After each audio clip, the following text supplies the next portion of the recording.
Alright, there's gonna be a lot more background to this, but Riley comes to Pokémon Masters EX in less than a week, and I'm not about to miss the last chance I have to share this theory before getting more info. For that reason, this video is also probably gonna be presented in a different style to save myself some of the headache. Cause the Sinnoh region means a lot to me. It was a generation I was really introduced to Pokemon between the DVD collections at my friend's house and the movies from the library. I didn't get a chance to play any of them for a while, but at this point I put a few hundred hours into Platinum and could easily add more. Sinnoh characters firmly established themselves as some of my favorites across the series to the point of writing, maybe too much fic for them? Riley is by far the weirdest one. I'm a trainer, and yes, it is a bit odd I would be training here. He's one of Sinnoh's stat trainers and potential party members you'd encounter on your journey. Everyone who's made it to Gardenia knows Cheryl, since you're required to meet her, and if you've made it to the Battle Tower or Battle Frontier in the post-game, then you've met Buck. Mira is an optional encounter in the main story and stuck in a cave where you have to find her, and Marley is optional in the post-game if you visit part of Victory Road that got blocked off, where you escort her to what would later become an event area. Riley is different. In Diamond Pearl and the remix, Iron Island is an entirely optional location and possibly isn't even mentioned as a place you can visit. Don't quote me on that though, I haven't double-backed to check. In Platinum, Barry outright tells you to go to Iron Island to train, and you're required to visit at least once to get the HM for strength. From Riley. Either way, the rest of the side quest is functionally the same, and at the end he gives you an egg containing a Riolu, which is the only way to get one in the game.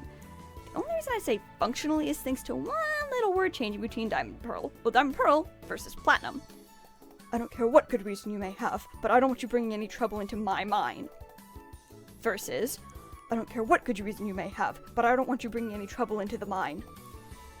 It could very well have just been a translation oddity, but I'm not fluent in Japanese and I'm only good at pattern recognition, which doesn't help when it comes to dialogue and the possessiveness of objects.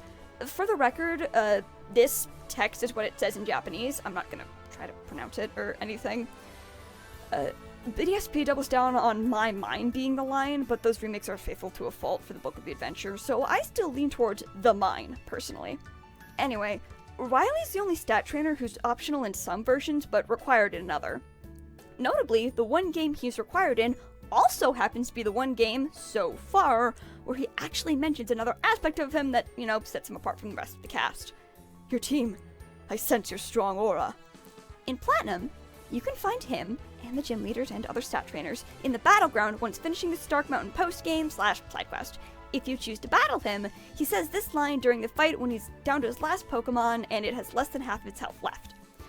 His hand also flashes blue in his battle intro sprite, so in combination with his dialogue, it's painfully obvious he can use Aura. Specifically Hado and not Aura, but that's a differentiation for another time. What matters is that he's the first human in the mainline games with this power, just as his lookalike / maybe ancestor was for the anime, in the form of Sir Aaron.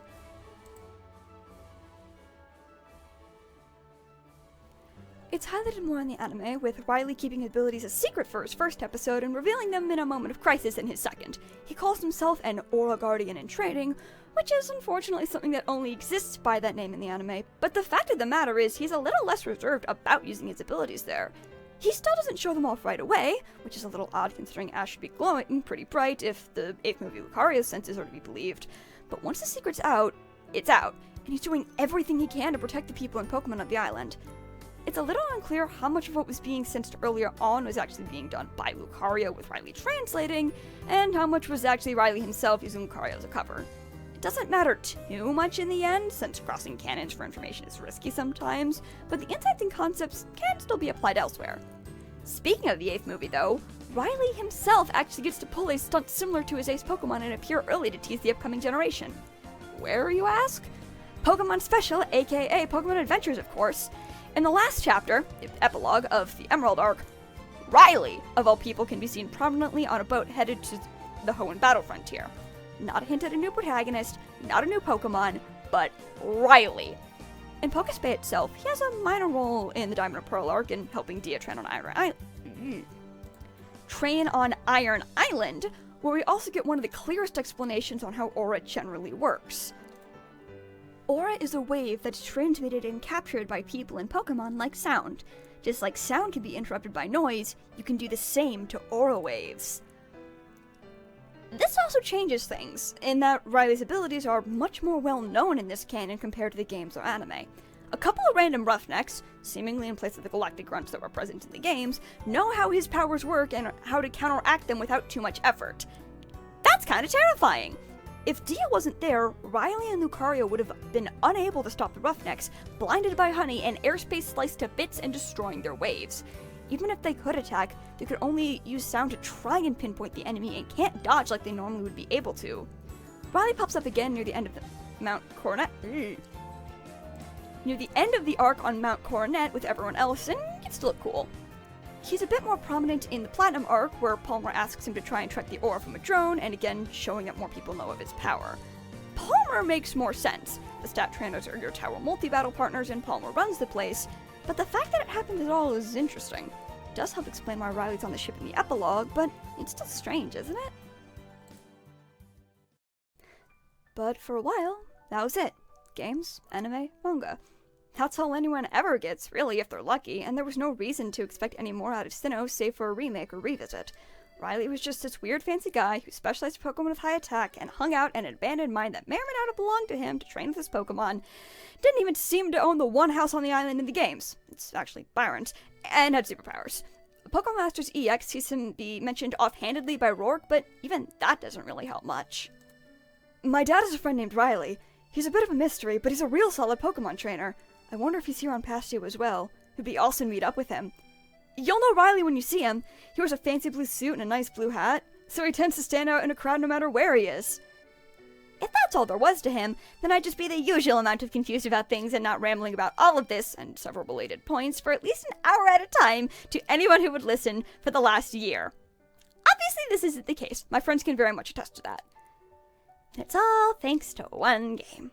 Not BDSP Arceus, no. Riley only get a handful of new lines there, and they're only obtainable if you get to rank 6 in the Battle Tower and are playing on doubles, and even then it's not much of anything at all. His idle animation doesn't even let him glow anymore.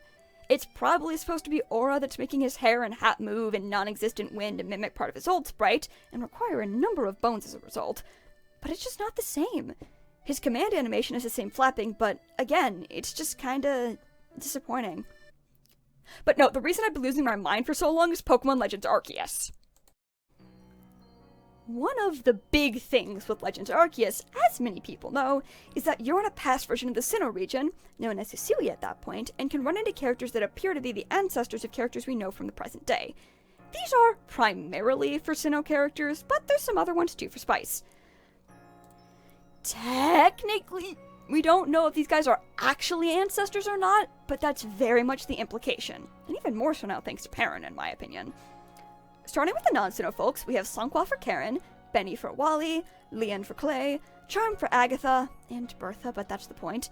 And according to some folks, Garrick for Wulfric. There's also every chance that Arezu could be Ariana and or Silver's ancestor too, but she's very much set up to be Mars's ancestor first and foremost.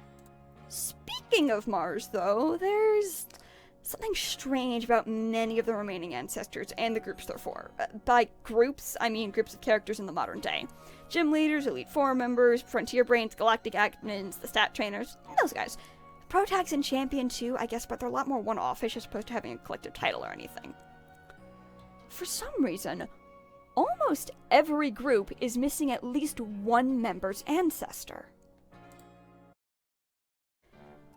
The gym leaders were inevitably gonna have one, since Fantina is clearly an immigrant, but beyond her, there's no clear connections from Aileen, Crasher Wake, or Byron.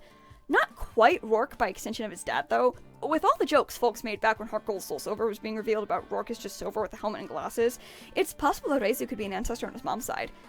Not that it helps much, because half the gym leaders still lack someone here. I can almost see an argument being made for Tao Hua and Mei-Lin, but the man's gone gray and it's still not quite the same style anyway. The Elite Four are in a similar boat. Flint and Bertha have Zisu and Charm respectively, but Aaron and Lucian don't get anything. I've seen some folks argue for Millie being a Lucian ancestor thanks to the purple kind of wavy hair, but a lot of the intended ancestors are clearly indicated through their designs, and I just don't buy it. At least Aaron still has his potential backstory from Diary of a Poke Romantic. I did see someone say that Benny could also potentially be an Aaron ancestor, since there's no rule about a character only being tied to one family, but it just doesn't quite sit right with me. The Galactic Admins almost have a full set. Silene for Cyrus, Arizu for Mars, Coin for Saturn, and even Choi for Charon, despite the scientists being removed from the BDSP version of the Galactic PC box skin. Unfortunately, Jupiter's ancestor is still lacking in attendance, and they fall just short of perfect. Again, some people argue Melee for her, and this one makes a bit more sense thanks to the Skuntake affinity, but it's not like the others or anything. The Frontier brains are sparse, really only having Onth to represent Dorak, but it's nice to see some recognition for them nonetheless. It's a little odd that they only have one member at all, but it's better than not letting anyone appear. The fact that it's a Dorak ancestor and not a Palmer one is also interesting. There's a reason I said almost every group, though. Despite all odds, all 5 stat trainers find themselves with an ancestor. Rye and Riley, Pasel and Mira, Zisu and Buck, Sabi and Cheryl, and Rye and Riley. 4 of the 5 ancestors are encountered as part of the main story in some capacity, with only one being entirely optional. The same 4 also hold important roles within their groups, and the odd one out doesn't seem to have any real power. Mai and Sabi are wardens for the Diamond Clan. Zisu leads the Galaxy Team Security Corps. Pasel leads the Galaxy Team Medical Corps. Rye, as far as most people in Jubilife Village would be concerned, is no one special. That is, if they ever even saw him. One of the really interesting pieces of Legends Arceus is that the NPCs you help on side quests stick around after their mission is done, and you can actually go see them again and see how they're doing. This is especially true of the Ancestor side quest givers, though most of them also tend to be more major characters anyway, so that's not much of a surprise. Except Rye doesn't? Despite being very obviously connected to Riley, as far as I'm aware, you can't encounter him before your exile is cancelled, and he's only present during the duration of his mission. Once you finish it, he's just gone without a trace. No one else does this as far as I know, and especially no other Ancestor characters do this. It's bizarre. I spent a good chunk of time running around Jubilife before his quest was available to see if I could find him, or find where he might have been staying, but he just wasn't there. And it's only made stranger by the Clothier offering Riley's hat afterwards. You can even get it in his signature sapphire. As an aside, for some reason Riley's BDSP model has a hat with 5 points on the back, even though it only has 3 in the Diamond Pro Platinum and BDSP art. This stands out not only because it's a piece of modern clothing obtainable without save data or the Daybreak update, but it's also due to how it's obtained in the first place. Usually, new clothing items are added by ranking up with the Security Corps, completing one of the Answer quests, or progressing in the main story. The biggest outliers in this regard are the mystery gift items, the research level items, the plate style items, and Riley's hat. The items you get for defeating Arceus are debatably obtained for progressing the story, but I could just as well see the argument being main story ends with the festival, it's post-game afterwards. Still, the hat stands out to me because it's a singular item. The mystery gift had a number of things available. Defeating Arceus unlocks 3 new outfits, and the research level attire and plate style items are able to be groups as such. Even if the plate ones are only obtained as a result of finishing requests, there's a lot of plate style outfits, and a lot of requests to get them all. It only takes one short fight to get Riley's hat. Or rather, one short fight to get Rye's hat. You're acquainted with a fellow named Riley, aren't you? He's a mystifying sort, that one. I have no idea how old he is, to tell you the truth. Byron, you have no idea. Or maybe you do, since you've been on the island for so long. I genuinely believe Rye and Riley are the same person. He's not a faller into the past or into the future, and he's not a reincarnation. I get why some people suggest those, but this is something else. When it comes to the names and appearances of the various ancestor folks, there's very few that look identical to their current day counterparts. Most are either different gender or different age, so there's some family resemblance, but not full-on carbon copies. Even those that look even more similar, such as Arceus and Clover, still have such radically different personalities and ways of speaking that it'd be hard to mistake one for the other. Plus, Clover has that face paint, which helps set her apart. Names might pull from the same concept as their descendant, or be drawn from something else entirely. Of course, one of the exceptions to all this is Rye, because of course he is. Being the only complete group, we can use the stat trainers and their ancestors as points of reference as to how things can pan out name-wise. For reasons I can't even begin to explain, the stat trainers are all named after grains. The specific grains shift around from language to language, but it's pretty consistent in that regard. The Metrachael is a bit of an oddball, but she's still grain related, so it's fine. Not sure what grains have to do with focusing on specific aspects of a Pokemon's strengths, but whatever. I'm just putting my faith in the Bulbapedia editors for figuring these out. The interesting part comes from the name of their ancestors. For the sake of sanity, and dramatic buildup of course, I'm gonna go in the order you'd meet them in. So we're starting with the leader of the medical corps. In Japanese, her name is Kine, which comes from Kine, which means pestle, like a mortar and pestle. Is it pronounced pestle? I don't actually know. Pestle continues this theme, as do her names in other languages. French stands out, as it pulls from Hygieia, the Greek goddess of medicine, but that's sensible and still fits with who she is. Spanish instead opts for Almeria, like Almirez, or metallic mortar, but that's still a mortar and pestle. No grains in sight, though. You meet the leader of the security corps before ever encountering the Diamond and Pearl clan. Perilla is specifically referencing Flint's Japanese name origin, Oba, which is apparently a variety of Perilla. Zisu is the Chinese word for the plant, and the rest continue on the same Perilla-themed train. Seeing as she does resemble Flint more than Buck, it's not that surprising that her name favors Flint's origin more than anything. Still, most of Flint's names are fire-themed anyway, because fire-type user. Buck's resemblance is also the weakest, but we know it's still there because that's how family works. Weird Ears Warden is next. Yolme is just another way to pronounce the character that made up Marley's Japanese name, Mai, which also happens to be Yolme's English name, which is super neat. Spanish uses the same root Semolina for both Lina and Semola, but none of the other names line up like that. She's still got the grain theme going strong, at least. Hisuian Braviary's warden is encountered much later into the story, and has exactly one root word for her name, Wasabi. English just shortens it to Sabi, but it's a far cry from Cheryl's rice and cereal origins. The kid might also be able to see into the future. I don't really know. I'm more concerned than anything else. And then there's Rye and Riley. Riley's name origin changes the most between languages. Brown rice, rye, red millet, quinoa, amaranth, and maize are all used in the games, but it's got a couple alternate names from his appearance in the anime, adding barley genus, foxtail amaranth specifically, and beans. There's a lot of options for this one guy. His ancestor's name in the Japanese version is Haku, from Hakumai, or white rice, with Bulbapedia specifically pointing out how the name results in him matching to Riley being named after brown rice in Japanese. Obviously, Rye and Riley are very similar, with Rye easily serving as a nickname for Riley. But the matching doesn't stop there. I'm gonna apologize right here and now. I might pronounce some of these wrong. Urs and Orson. Quinoa and Kino. Armand and Alben. Mauricio and Albicio. Hioni and Baekyoen. Yashuan and Yabai. Ahyon and Abach. Definitely pronouncing those last ones wrong. I'm so sorry. But every single one uses Riley's corresponding name in that language as part of it, or as an origin point, sometimes mixes the word to play more into Haku being white rice. No one else does this. No one else has a name that changes this drastically across languages and has their ancestor's name follow suit at the same changing origin point. You are? Okay, you're player. I'm Riley. I'm Rye. And you are? Okay, you're player. Nice to meet you. You and I, we're both trainers. Let's forego the small talk and proceed right to battle. That's my style. Now then, let's forego the small talk and proceed right to battle. That's our style. Your team. I sense your strong aura. It seems Lucario sensed your strong aura too. I intend to test my skills in other places from now on. Let's meet again.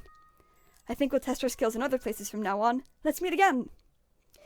He even talks the same! Uses the same phrasing. No one else does that, to my knowledge. Part of that is probably due to folks having differences in personalities from the Descendants too, which just makes Rye stand out all the more. It's not just with the English script. While the exact character's different to the Japanese script, the pronunciation is consistent between them, and the translations are just doing their jobs. I didn't actually notice the dialogue similarities at first. A big thanks to Jenna J. Feather over on Tumblr for that one. Hi, okay, Rye has more lines somewhere. Folks did text them and found them. Sir, where are you? Where are you saying that? Oh my god, I borrowed this game from the library. I'm gonna spend $60 in order to hunt me down again. God damn it.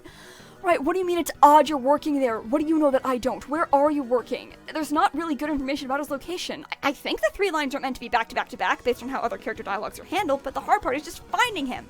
The first line does seem like it'd be in the early part of the game, but I turned the village upside down without any luck. On the text dump, Rye's non-quest lines are right between Bagon's pre-sales lines and all of Keaka's lines. That's cute to remember from Lola.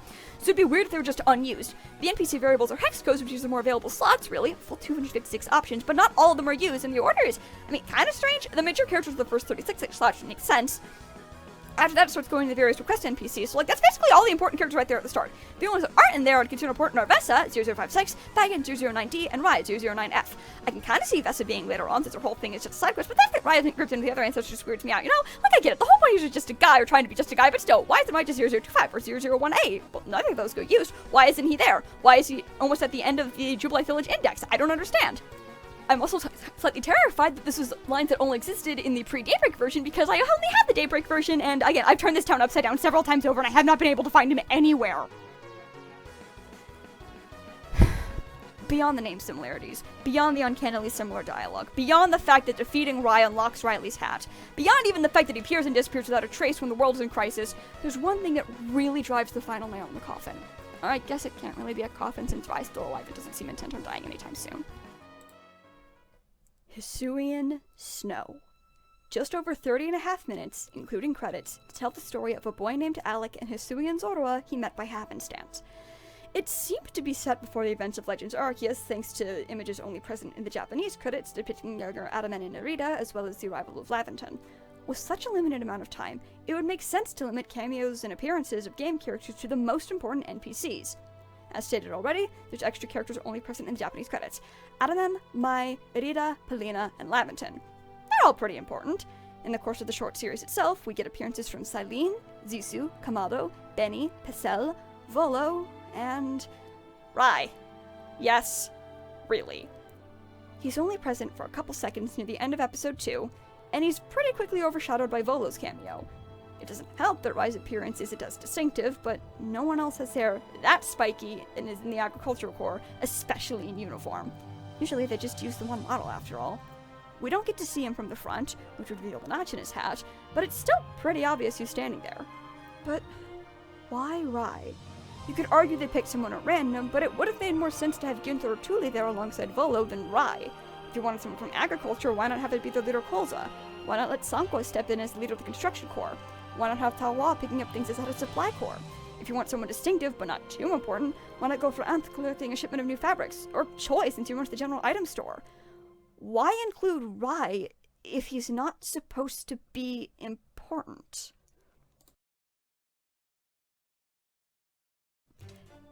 If I had to make a guess, I think part of the reason why Rye got so much emphasis could be because of the anime. Riley's the big shot aura-wielding human, and Ash was leaning into his powers more in Journeys, so it would make sense to bring the powers back up again too. The cutting room floor states that development for Legends Arceus started in late 2018, which could give about a year before the first episode of Journeys was released. At the same time, though, Legends wasn't actually revealed until February 2021, and then released January 2022, and it's hard to tell how far in advance anime plotlines and ideas are put into production. If you don't think the games influenced the anime's decisions, which is entirely valid for the record, I've got another theory, but that one's going to take some more time to set up and explain and needs a video of its own. You might be thinking, wait, doesn't Legends Arceus happen a long time ago? How is Rye still alive? Well, for one, we don't know how long ago it really is. I personally pin it down around 100 years back to coincide with the Meiji Restoration and the start of overseas cultural mixing, considering Laventon seems to be from Galar and it took a while for Japan to open its borders to English and all. I get why some folks say it's been longer, and I would love to pick the brains of the people who think this is another timeline or world entirely, but I just can't see it being too long ago. Laventon's camera technology being right alongside the photographer's studio fits pretty well in that time frame, not to mention the insane level of family resemblance, anime genetics aside. Personally, it also helps to reconcile the whole "when I was little, Pokeballs didn't exist yet" from Drayden, more like modern Pokeballs didn't exist. There's also Vesta's information about Spiritomb in combination with its Dex entries. Hundreds of years ago, a being that brought calamity to this region was sealed away by someone using the power of a strange magic. But now, for some unknown reason, the magic has come undone and the seal is broken. It was bound to a fissure in an odd keystone as punishments for misdeeds 500 years ago. Its constant mischief and misdeeds resulted in it being bound to an odd keystone by a mysterious spell.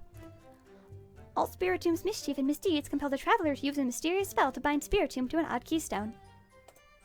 Well, it could be another collection of 108 spirits that were bound to a keystone hundreds of years ago. Spiritomb did make its initial debut in Sinnoh, with Diamond giving the head count, Pearl providing the time frame, and Platinum clarifying a little more on the methodology. Vesta herself also mentioned the Traveler who uses strange magic, which got first brought up in S.H.I.E.L.D.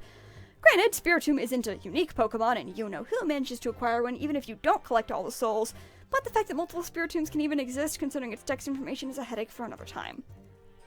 Also, Hisuian and Growlithe are still around as of Scarlet and Violet, which helps spin it closer to the present. I know species can go extinct really quickly if we're not careful, but the fact that Pattern is so chill about letting you have one makes me think they're not that close to dying out either. As for Rye, being alive and looking so young, I don't know on that one, Chief. It might be Aura related, and might explain part of why Ash hasn't aged a day, or it might be another factor of his life we don't know about because he's so purposely mysterious. I don't think he's been around for too long, though. Kogita's definitely got him beat there. As an aside, I do think it'd be fun and kind of interesting if Kogita was the reason why Riley has his hat now. She did mention she wanted to go to the Clothier, and if Riley is Rye, he needs to get his hat eventually. Why not have the old immortal talk to the young one about the nature of their destinies and roles in the world at the same time? I don't think Kogita and Rye are actually immortal, it's just easier to describe them as immortal than long-lived folks. Sounds cooler too. I know this could all very well still just point to ancestry, but it feels like something more than that. They wouldn't have Rye and Hisuian Snow if he wasn't special somehow. They wouldn't have Riley's hat for sale if it didn't mean something. They wouldn't have Rye be treated differently than all the other stat trainers if it didn't mean something. They wouldn't have Rye as the only ancestor lookalike that didn't have an important role in the story or in the world as a whole if it didn't mean something. I'd like to have that much faith in Game Freak at least. And if you think about how ancestors versus descendants are handled, they all feel different, but Rye and Rye feel exactly the same. Jenna J. Feather honestly sums it up really well. Kamado doesn't feel like Rowan, he's more cold and brash. Silene doesn't feel like Cyrus, she has faith in the world but takes her situation seriously. Mai doesn't feel like Marley, she's more outgoing. Despite appearances, no one really feels like their descendants. Except for Rye and Riley, as always. My genuine hope is that Riley's event in Masters EX is going to shed some light onto things in any capacity. Maybe we'll get more on his involvement in Byron and O'Rourke's lives. Maybe he'll directly state that Rye was his ancestor. Maybe he'll recognize someone from Hisui outright and question why there's more space-time travel happening. Maybe we'll get more insight into the aura of some of the folks on Passio and hints towards Riley not being the only present-day main series wielder. Who knows? Some people know. The event data is already in the game, thanks to the update. Absolutely PM, Pokémon Masters EX library, already uploaded the videos covering his special event in a day with story. I'm not looking at them. Don't tell me. I want to be surprised. If you've stuck through this madness, thank you. I promise it shouldn't be nearly as long to the next video, since I've got a lot of the script already done. I don't know why I thought I'd ever be able to tackle all of the Aura stuff in order. It's a mess of a concept, and it's out to make a mess of me, too. I have literally been toying with all this Aura stuff for a year now, and just haven't had the time to get all the ducks in a row. There are so many ducks. I am losing myself to the Aura ducks. Speaking of unruly Aura ducks, this didn't fit in anywhere else, but I do want to mention another interesting line of dialogue I had to go digging into. Bellamy, as some folks may or may not know, is the friendship checker of the game. He gives out his quest by the pastures and says the following. You know, you remind me somewhere of my grandmother. She was always so friendly with her Pokemon, just as you seem to be. I feel that same aura from you, as if you could become true friends with the Pokemon. As someone who spent far too much time for their own good trying to hunt down references to aura, this piqued my interest quite a bit. He was just some random NPC bringing it up and I hadn't even noticed. After a little digging though, it doesn't seem like he uses halo or aura when talking about aura. It's a little strange that the localization team would include the extra use of aura, but I'm no professional. Maybe there's an implication of feeling an aura in the Japanese version I'm missing. They did the same thing with the giant odd keystone out in the Shrouded Ruins. There's some kind of strange aura leaking out from the cracks? Are they really just cracks? Versus a Japanese version of the script, which I'm not going to attempt to read, I'm sorry. It has no trace of halo or aura in any form. Okay, with that little thing cleared up, I'm ending this. I thought this was going to be sort of brief, and instead it's nearly 6,000 words. I do not know the meaning of brevity. I never will. I'll see y'all around eventually.